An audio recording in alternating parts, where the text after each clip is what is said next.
O ito, ano ba sinasabi nating floating status? O pakinggan natin tong balitan to, ha? O, Pulis pa rin si dating PNP Chief pulis, patola pa rin. Ay, hindi, pulis lang, please lang. Nicolas Torre III at kakailanganing mag-report araw-araw sa Camp Crame pag natapos na ang kanyang leave sa Setyembre. Sabi pa ng Nako. general, huwag siyang kaawaan sa kanyang pagkakasibak.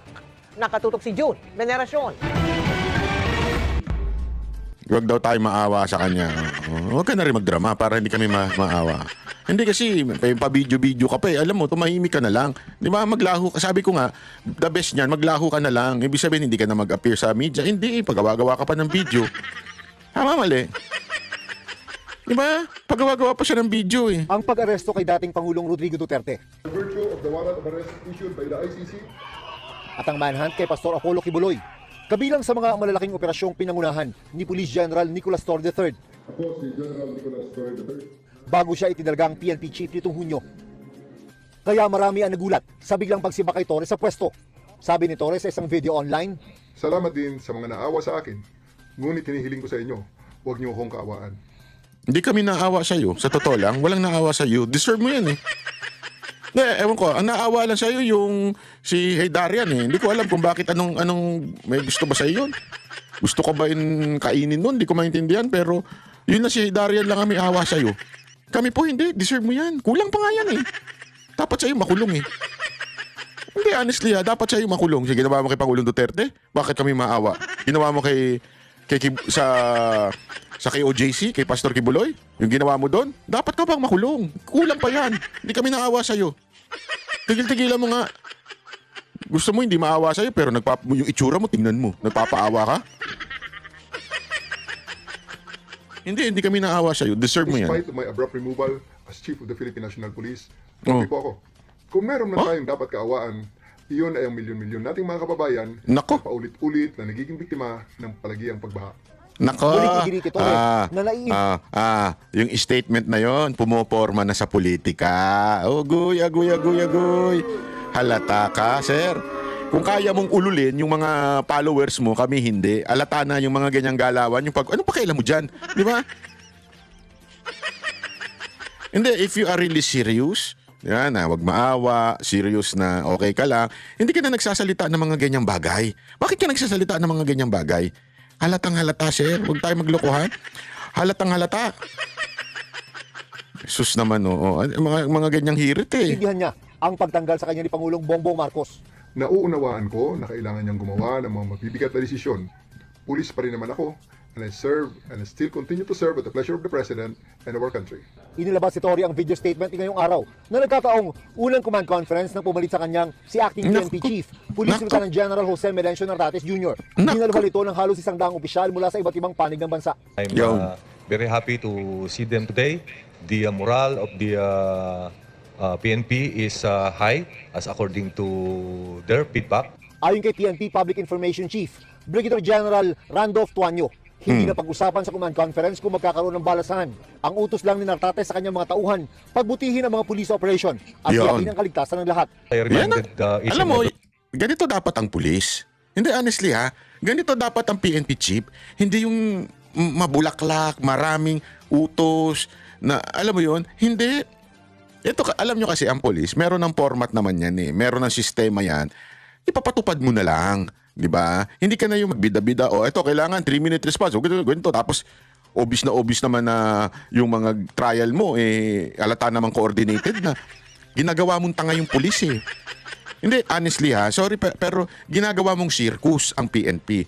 Alam mo, ang PNP, dapat ilabas natin yan pagdating sa politika. Diba? Dapat ilabas natin yan pagdating sa usapin ng kulay. Dapat sila ay tagapagpatupad ng batas. Hindi sila tagapagpatupad ng utos. Magkaiba yun. Kasi ang utos ay madalas ay hindi naaayon sa batas kung hindi naaayon sa politika. Yan ang problema. Kaya nga kahit pa paano gusto ko yung pagiging professional nito.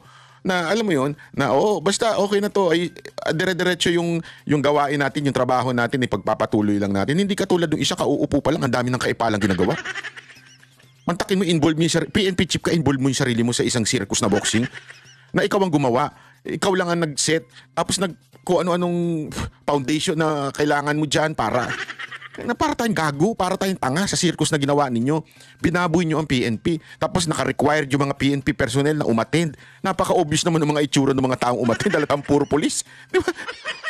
Circus eh. Alam mo, ako, may kahilingan lang ako, Mr. PNP Chief Nartates.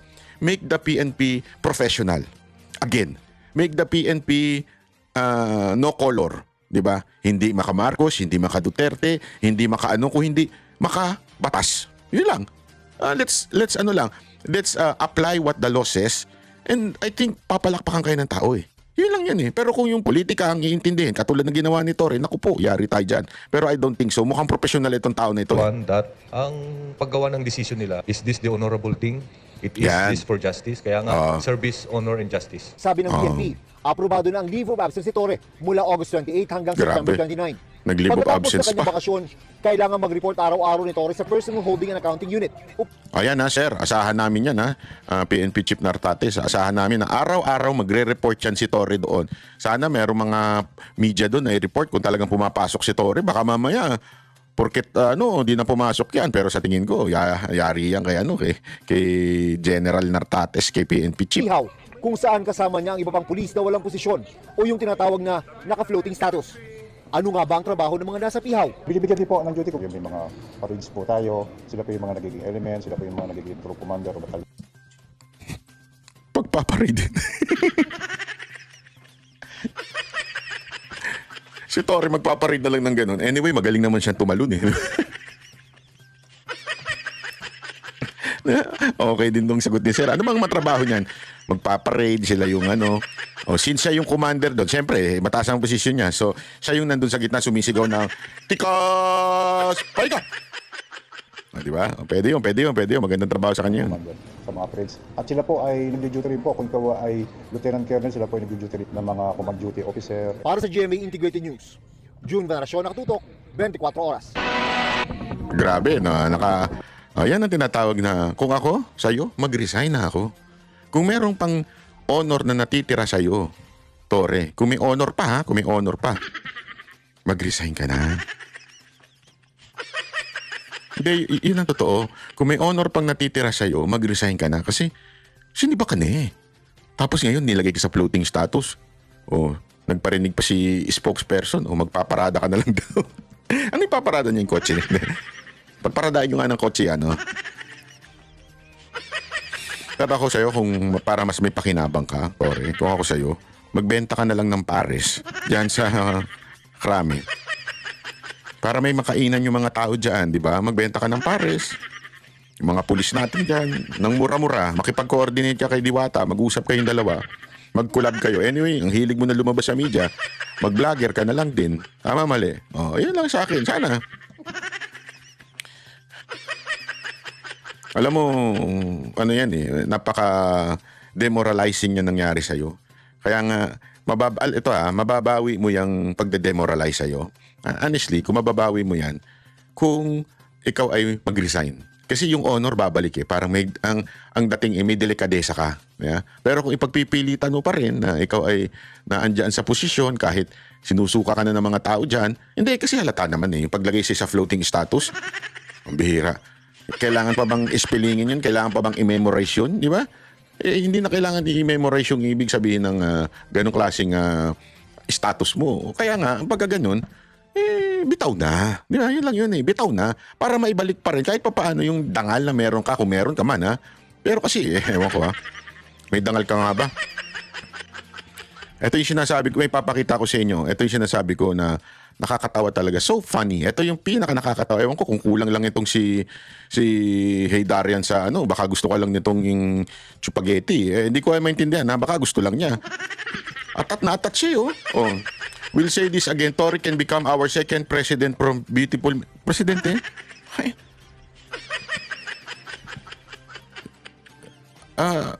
Richard, anong tinitira mo? Hindi, ako tanong lang po ito wala po akong pagbibintang dito. Anong tinitira mo? Rugby ba o amoy ng medyas mo? Hindi. Ano ba tubig niyo? Tubig kanal? Hindi ko magets eh. Gago! Bakit ganyan yung utak mo? Presidente? Seryoso ka ba dyan? Presidente? Baka nga dumalaw lang yan sa isang lugar. Langawin yan eh. Tapos sabihin mo, presidente, ewan ko is this a desperate move dahil walang pantapat kay BP Sara Duterte at sure shot na si BP Sara Duterte na maging presidente? Di ba? Hindi ako nagtatanong lang ako, is this, ganito ba kayo kadesperado na maghanap ng kandidatong itatapat kay BP Sara Duterte dahil alam nating lahat na sure shot na si BP Sara Duterte sa 2028? Kaya kayo ngayon naghahanap ng kahit sino na lang na pwedeng lumaban? Ganun. Dahil alam yung kulelat lahat ng kalaban ni BP Sara Duterte? Grabing desperasyon to Totoo. This is a very desperate move. Grabe talaga. Ewan ko na lang kung anong di ba? Ewan ko na lang kung ano talaga yung yung pinaguhugutan mo nito Oh, anyway, ito panoorin naman natin. Huwag tayong umalis dito sa issue ng flood control project. Panoorin natin to Oh. Kasi maganda din yung mga sinabi dito Exciting to. Can you tell us more about this? And sino po ang tumanggap nitong mga documents? Well, that was last month, Sunday, when the President came to the city of Baguio to conduct inspection along Quezon Road. Dalawang projects yung pinuntahan niya dyan, the Rockshed project. Wherein he was really disappointed and frustrated because nagli siya nakita niya yung state ng Rockshed after the typhoon. And after that, we went to Camp 3 where we saw the what's this damage rock netting. At pinakita ko rin sa kanya yung mga cat's eye. Tapos I turned over some documents, sort of a president's paper para mas madali niya makita. Yung quick look kung yung mga different project na nagkakaroon ng mga anomalies. So, am I to believe, sir, that what you sent the President after the inspection in Tuba, Benguet, are documents related to the Rockshed issue and dinagdagan niyo po sa issue ng mga cat's eye? Pero pati yung pinadala ko rin sa kanya yung mga binigay ko rin. Kasama lang doon dati, nakakompile lahat yun. Pati yung roadside barrier, pati yung the road that leads to nowhere. Pati Grabe, no? The road that leads to nowhere. Substandard na mga buildings niya sa Baguio General Hospital. I see. So all in Baguio, basically that area, sir? Baguio and Benguet. And Benguet. Sir, saan si the road that leads to nowhere? Come again, napiti. Saan po yung the road that leads to nowhere na isinabit niyo po? Sa Baguio yan, sa Baguio area. Ito yung from Duwacan at sana magta-terminate sa Quezon Road pero hindi matapos-tapos. It is being funded multi-year pero hindi matapos-tapos, hindi ma-terminate sa Quezon Road. At bumabagsak na, nagkakaroon na ng erosion yung kanyang mga roadsides at talagang very challenging yung kalsada na yun. Kaya talagang hindi rin namin alam kung bakit ginawa yan. There was no consultation with the local government, no public engagement also with the communities that are under the residing. Sino nagpagawa, Mayor? Yung DPWH, Department of Public Highways. At yung allegedly this is the fund was actually provided by the former Congressman Mark Go. The former Congressman, did you say Mark Go, sir? Yeah, former Congressman Mark Go. Okay. So, yun po yung issue doon. And with that, sir, are you supposed to have a meeting with the President about, I guess, more revelations or insights you have regarding infrastructure or pangurakot, SOP, etc., sir? Well, nabanggit ko nga sa kanya yung mga cost, yung pinakita ko sa kanya yung cost ng project. And at the same time, we showed them yung nagdala ko ng isang civil engineer, the president of the Institute of Civil Engineers. Tapos in-explain niya kung ano yung nangyari dyan, ano yung mga flaws, why is it that the project was only limited to that area. Dapat sana kinover na niya mismo yung isang vulnerable na site. And besides, pinakita niya na, sir, kung dito, kasi merong contentious issue doon Sinasabi kasi na stay up pa naman nakikita nila na stable. Paano nila sabi ng engineer? Paano magiging stable, sir? Kung titignan mo, merong ng retention wall dito, retaining wall rather. So bakit hindi na lang nila in-extend dito? And look at pinakita yung river, nakita nga namin yung Gabion wall. It looks like, pati yung Gabion wall substandard din ang pagkakakonstruct.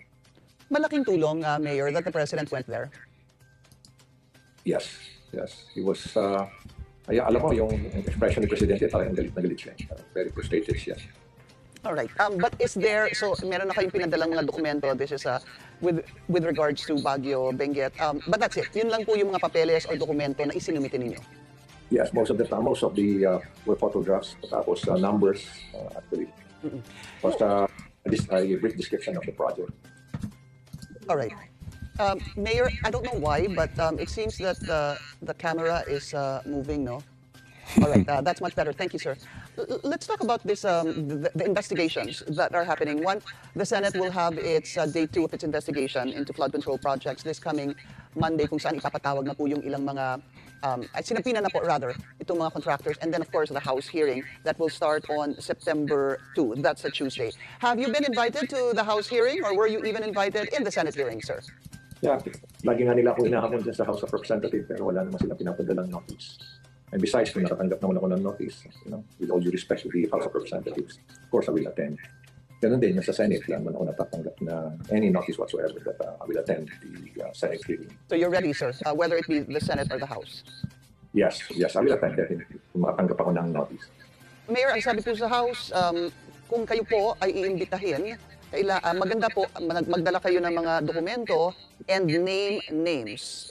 Is this something that you will be able to do in the event that you are invited and you show up, sir? Well, sabi ko nga po, that would depend on their, we reveal everything, that would depend on their questions. But what is important here is, sabi ko nga, they should not treat me as an accused. They should treat me as a resource person. Yun lang, patay tayo dyan. Kasi alam mo naman, pag nag-invite ang Kamara, kakayanin kaya nila to si Magalong? Na alam mo ako honestly nag-aantay ako sa mga revelasyon ni Magalong kasi medyo matagal na itong nagsasalita pero to be honest medyo parang wala pa. Hindi ko naman sinasabing wala talaga. Pero parang wala pa, parang hindi pa hindi ko pa matansya kung bakit hanggang ngayon wala pa siyang mabanggit na particular. Unlike yung kay Marcoleta, na detalyado pag nagbanggit sa tungkol sa kontraktor, ano ginagawa ng mga kontraktor na ito, di ba? Dito, parang wala siyang, hindi pa niya pinapangalanan. Puro, sana lang. Again, I'm not being negative o pessimistic about sa mga revelation nito ni Magalong. Pero bitin pa ako Kaya I really want na sana, maimbitahan na siya sa Kamara para tingnan natin. Meron bang substance yung sinasabi ni Magalong o baka naman wala? Yeah, at least pag nano natin yun, malalaman na natin. Ewan ko kung ano mangyayari.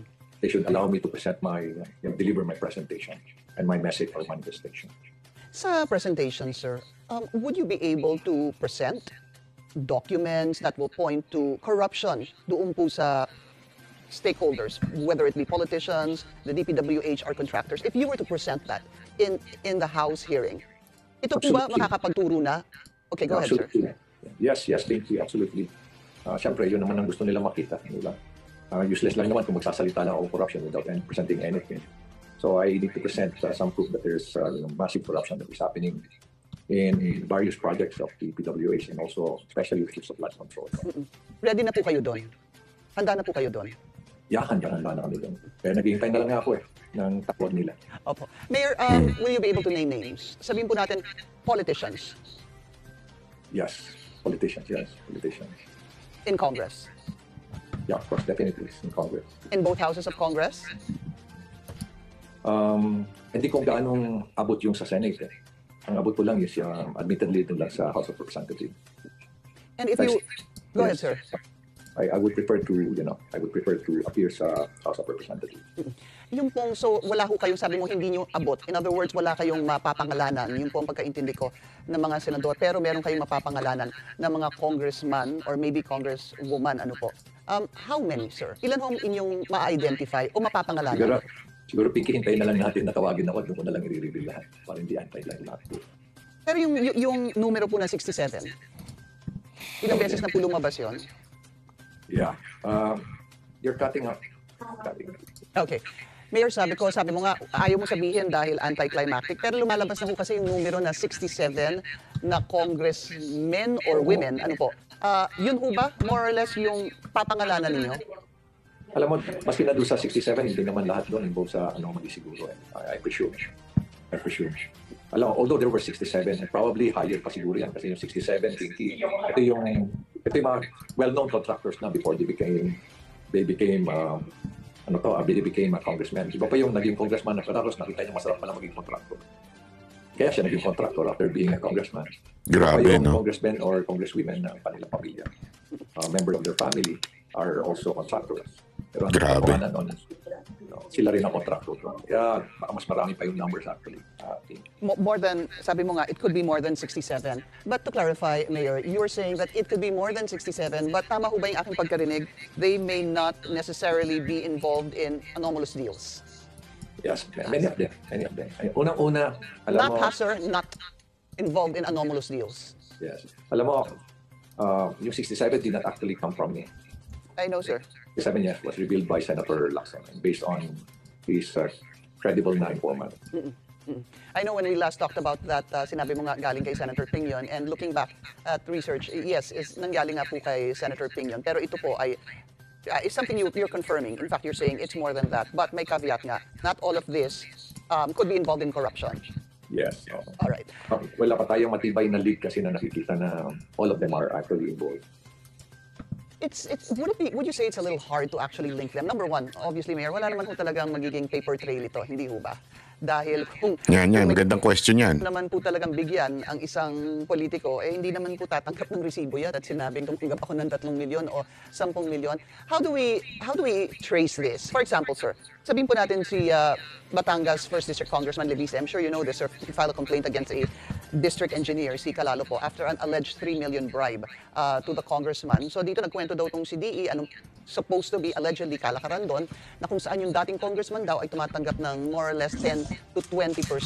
Meron pong district engineer na nagsabi noon kay Congressman Leviste, would that suffice, Mayor? Tatayo ho ba yun? Well, kailangan may corroborative evidence, testimony coming from other people who have personal knowledge on what really transpired. Kailangan din yan. Kaya nga, kailangan talaga na investigador. Hindi pwedeng basta-basta kung sino na lang. Hindi rin basta-basta kung sinong lawyer. Kasi hindi na lawyers naman, kung hindi walang training sa investigation, hindi sila investigador. Alam mo kasi ang investigation kasi may mga tradecraft yan. May mga skills yan on how to really gather and collect evidence. Yung iba po mga congressman, obviously, hindi po masyadong natuwa doon sa lumalabas po na balita dahil parang nalalahat po sila, o 300 plus of them. I'll go to Congressman Richard Gomez, and I'll put this up on the screen, but I know that there's been, nagkaroon po kayo, naging magkaibigan po kayo muli. Ang sinabi niya kasi, well, and ito pong sabi niya, a part of it, he said that you talk non-stop about corruption in Congress. Why? Because it's an easy headline. Meanwhile, your own city is drowning in problems. The air quality is getting worse. There's not enough public transport. Maybe it's time to fix your own house before pointing fingers at others. Mahiya ka naman. In previous interviews, sir, you did say that sa iyong pakiramdam, ikaw ang pinariringgan ni Congressman Richard Gomez. Would that be correct, sir? Yeah, wala kaduda-duda naman. Sa akin talaga directed yung allegation na yan ni Congress Church. And how did you feel when you read that, sir? At nasaktan ka agad ako dahil kaibigan ko siya. Honorary member ng klase namin. So dapat sana tinawagan na lang niya ako. O kaya kinonfirm pa lang niya ako. Unang-una, this is a very personal attack. Napansin mo yung mga wordings niya. The terminologies that he used, talagang very personal, sakit talaga. And second is, sana punta siya sa Baguio para malaman niya kung talaga yung mga ina-allege niya tungkol sa syudad ng Baguio. But nonetheless, alam mo, sabi ko nga probably there's a reason why he was compelled to say that. Baka merong nag-pressure sa kanya, merong napagsabihan siya, kaya sabi ko nga, intindi na lang natin. Anyway, kahapon naman, nakita kami kahapon, he was with Lucy during a particular event sponsored by the European Union. This is about the circular economy. And he approached me. I think it was a very kind gesture. So, nag-reciprocate lang naman ako. Yeah, I think you posted it on your Facebook account if I'm not mistaken. Was there any talk, sir? Nagkaroon ho ba ng pasensya ka na? O ikaw naman kasi, nilalahat mo kami. What kind of talk happened? Well, meron siyang nag-whisper siya kasi. Whisper siya sa akin na parang in-acknowledge niya yung presence ko para mista. Nakita ko naman yung mata niya. And I can feel naman yung sincerity. Kaya hinata ko na lang siya. Tapos hinag ko na lang siya para just to say na I acknowledge. And that ends that, sir? Yes. All right. Alam mo, siguro, sabi ko nga, Pinky ko malamang he was compelled, he was pressured. All right, Mayor, we need to take a very short... So ayan po mga kababayan, sinasabi nga ni Mayor Magalong, once siya in-interview, siya po ay tawag dito, inimbitahan sa kamera, ay sasabihin niya na itong mga nalalaman niya. Naku po, matindi ho ito. Sana ay talagang malaman na natin ang mga pangyayari nito. May iba pang issue. Dapat nating kasi itong nakaraan, nagsampa ng sa Ethics Committee itong sila Topacio na dahil nga po sa paggamit di umano ng peking witness o pagpuwersa sa isang witness na tumestify laban kay Pastor Kibuloy. Ay umamin na sinabi ang may kagagawan ay si Risa Ontiveros. Kaya ngayon, yan ang basihan para pag nagsampa si Topacio ng kanyang ethics complaint. Ang nangyayari po, this is, tama naman si Ontiveros, this is nothing new. Kasi kaya lang, she has been getting away with so much for so long a time. Nag-umpisa pa, partner, di ba yung kay Kian? Yes. Na kinuha niya yung mga witnesses, nagpatulong sa amin yung magulang, Grabe, patulong no? yung mga minor na kinuha Senator Ontiveros. Pangalawa sa Farmally. Oy. Nag-testify, may affidavit yung mga witnesses sa Farmally na binayaran daw sila para Naku, mag-testify falsely malupit. against Farmally executives. Pangatlo, yun na ngang kay Murillo. So partner na po ito eh. Someone Naku. has to tell her, stop, hindi Yun. na tama ito. Especially, di ba, noon, nung congresswoman siya, di ba, may allegations din doon sa corona impeachment that she fabricated evidence. Hindi po Naku. pwedeng ang isang miyembro ng upper chamber ay nag-iimbento ng Naku. ebidensya. Ngayon, may latest na naman siya. Nag-cite siya ng jurisprudence. Mali naman pala. We cannot allow this to continue. Yun lang naman po. Oh. Yes. Opo. At saka itong sa yung kay Kian, that was in 2017. Kinukup niya yung mga bata na possible witnesses. In fact, we wanted to bring her to justice. Nag-file kami ng kaso. Attorney Malyari, Attorney Ifurong, and myself, we filed a case against her for kidnapping of minor sa ombudsman. Pero we felt that there was an injustice. Dahil after we have filed the case, wala na, parang bula na lang. Tapos, itong 2 weeks ago, pumunta ako doon, na-dismiss na pala. Hindi ko natanggap yung papeles. Wala akong kopya nung kanyang supposed to be answer sa complaint o counter affidavit. And walang So, we are now reiterating our complaint for kidnapping of minor and other obstruction of justice, so that the Senate Ethics Committee can provide an investigation to the veracity of all these allegations. Well, that is up to the Ethics Committee, no? Sa mga members ng Ethics Committee, if she's found answerable, then syempre may accountability yan. And it's up for the Senate members to provide a proper penalty for such an offense if she is found guilty for committing such offenses. May idadagdag lang ako, to be clear. Yung penalty kasi, that's it ranges from censure, suspension, or expulsion. Pag ang Ethics Committee nag-recommend by majority vote, the plenary will have to vote by 2/3 vote for conviction. So, yun po ang procedure. So, it's up for the plenary to impose the proper penalty depending on the gravity of the disorderly conduct or behavior. We are not saying that she's already guilty kasi she's entitled as every... Maasahan kaya natin yung mga, alam na natin, mga supposedly kaalyado. Ewan ko lang ha. Naku po, patay tayo dito. Hindi, sana lang, maging patas. Yeah? Maging patas lang po yung investigasyon. Yun lang naman eh. Siyempre, hindi naman natin pwede silang puwersahin na, oy, ito gawin mo, ito gawin mo. Hindi, maging patas lang po tayo sana. One else to due process of law. At saka, I want to give an instance. I just don't want to mention a member of the Senate na sinampahan ng kaso sa ombudsman. There was already a decision from the ombudsman to suspend. Pero sabi ng Senate, walang pakialam ang ombudsman, walang pakialam ang ibang ahensya. Ang Senado lamang ang pwedeng magdisiplina ng kanilang miyembro.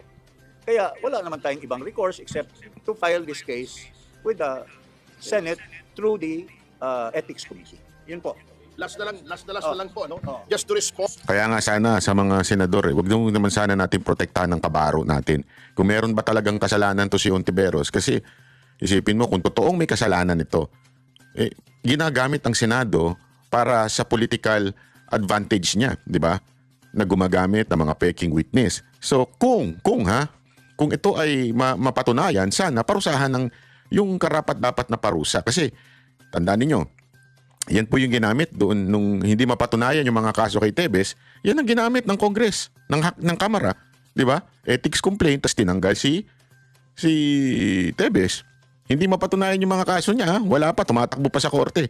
Yan na kagad ang ginamit, di ba? Ibig sabihin, posible kung talagang mapatunayan na si Ontiveros ay gumagamit ng mga peking witness at inaharap sa Senado, bay sana naman ang Senado ay maging patas sa pagbibigay ng karampatang parusa dito sa alin na to. Doon sa may preemptive statement si Senator Ontiveros na harassment ito at mag-concentrate na lang sa mga importanteng bagay. I would like to tell Senator Risa, ma'am, importante din po to preserve the integrity, the probity, and the reputation of the upper chamber as a chamber that is supposed to be composed of elder statesmen. Hindi po pwede yung upper chamber ay may mga tao na nagbabayad, nagtatamper, nag-impluensya at nangingidnap po ng mga testigo. Importante din po to. This is equally important as the inquiries that you are undertaking right now. So huwag niyo po sabihin harassment po ito.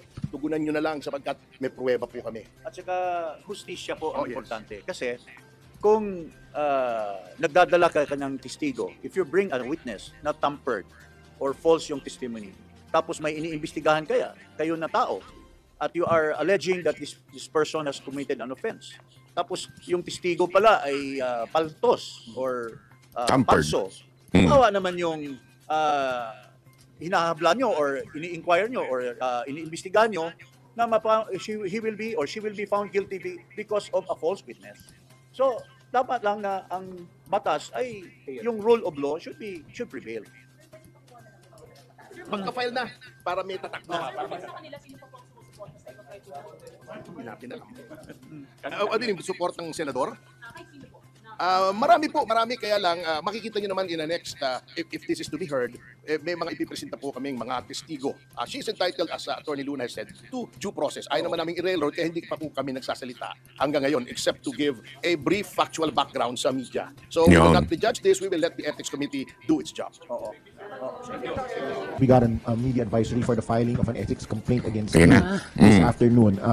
I know it hasn't been filed, but they've already announced to the media their intention to file. So what do you make of this ethics complaint that is going to be filed by the group of Attorney Ferdinand Topacio? Recycled lies, harassment. Tama naman. Recycled. Kasi this is not the first time na mangyari daw to sa'yo, sa ginagawa mo.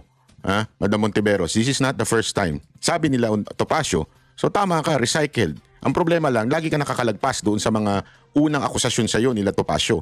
Alamin natin, tignan natin. Ano pa nga ba? Tsaka harassment. Sandali, sino mag-haras sa'yo? I mean, sino mag-haras sa'yo? Mga Duterte? Wala na nga dito. Wala din power. Alam naman natin, si VP Sara, wala ring power. Don't tell me, yung mga vlogger na nag-haras sa'yo. Naku, lalo naman, dinimanda mo pa nga. Isa ala naman si Topacio. Isa kasama rin sa demanda si Topacio. Ikaw ang senador, ikaw nasa kapangyarihan. Harassment should be doon sa nasa power, hindi yun sa nasa ilalim. Hindi harassment yan. Ako naman ay buong loob kong haharapin yung complaint nila once na mabasa ko. Ma'am, sino sa tingin mo nasa likod nila? Initiative nila yon o may tao behind them? Ano ba yung track record nila? Laging may nasa likod din. Bet wala kang gana. Bothered in the sense na ang dami-daming trabahong ginagawa dito sa Senate. May mga drama pa dyan. Pero sige lang, di po kami magpapadis. Madam, ikaw ang puro drama. Ikaw yung nag-demanda Di ba? Ikaw yung nag-accuse ng kung ano-ano na alam naman natin, napaka-onion skin mo. Kasi supposedly, wala namang inaano sa iyo yung mga vlogger. Sinasabi lang naman nila, sagutin mo itong bintang sa iyo ng isang mga witness na dinala mo dyan. Busy rin kami sa buhay namin. Pero ikaw, inatupag mo? Politika. Idiin ang mga supporter ni Pangulong Duterte. Di ba? Ikaw ang puro drama. Ikaw ang dapat hindi ka na dapat naggagaganyan pa. Official ka, tapos napaka-onion skin mo, tapos ngayon, binalikan ka. Ikaw na ngayon sasabihin na napagpapaawa effect dyan. Basta pagka-file nila, babasahin namin ang complaint at haharapin namin ng buong buo. Ma'am, ano ko lang, si Senator Hindi pwedeng kalahati. Chair ng ethics. Actually, now that you ask, hindi pa po nako-constitute ang Committee on Ethics. Kasi na ano lang po, din si Attorney Topacio po yata ay deputy spokes ng kanilang partido. That's right. Pero hindi pa nako-constitute ang komite, so hindi pa na-elect yung tagapangulo.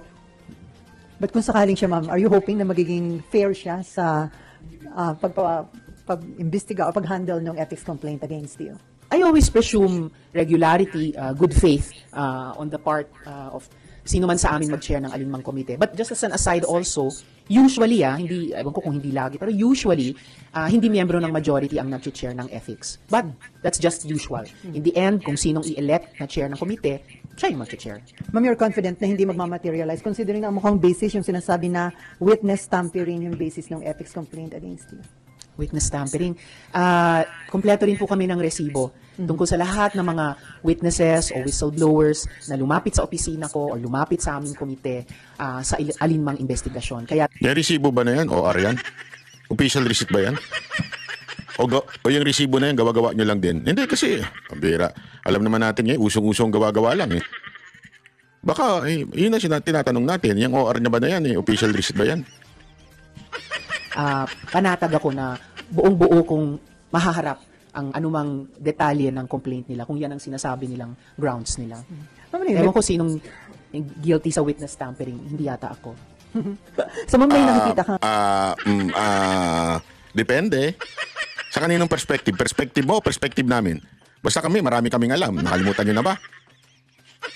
Ang political color dito, the mere fact na naging open ka to run for 2028 election, do you think isa yung paraan nila para this early sirain ka? Mayat-maya Alam mo, hindi na kailangan sirain yan. Sira na po talaga yan. So, wag na ho natin sabihin na sinisira siya. Hindi, talaga ng ano na yan. Sira na talaga siya. Wag nyo nang pabanguhin pa yung ano sa kanya. Ha? Sira na talaga yan. Pag-uusapan niyang politika. But yung mga proseso dito sa Senado, may sariling integridad yan eh. Hindi maliit na bagay ang isang ethics complaint. Seryoso yan, kaya dapat sineseryoso. Ibig sabihin, puno ng katotohanan.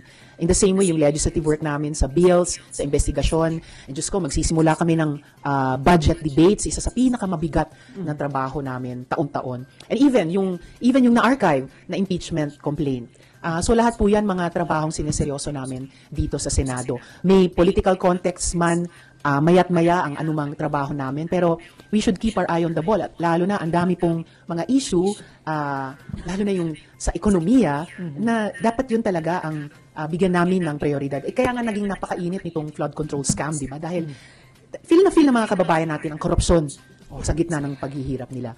Anong kinaugnayan yan? Wala kaming ano dyan. Anong kinaugnayan yan sa witness-witness? Importante ang korupsyon. Tama. Importante ang korupsyon, pero importante rin na malaman natin yung mga akusasyon sa iyo ng witness mo. Kasi institusyon sinisira nito eh, di ba? O kaya importanteng malaman natin yan. Di pa pwedeng isang tabi lang yun. Porket merong flood control, di ba pwedeng sabay-sabay? Ganun ba tayo kabagal? Dapat pare-pareho lang yan. So, kung ano man yung kanilang dahilan, basta't kung may ethics complaint, gaya ng nabanggit ko, babasahin ko yan at haharapin ng buo. Ayan, yun. Harapin mo talaga, di ba? Anyway, eto po, sana magkaroon po ng matagumpay na ano dito, malaman talaga ang katotohanan. Kung sakali, Senator Bongo, naku, inaasahan ka namin. Senator Marcoleta, Senator Bato, Senator Robin, kasi mga kababayan, medyo matindi ho ito kung totoo ito. So dapat maparusahan ang kung sino man nagsisinungaling dyan, di ba? Anyway, maraming salamat.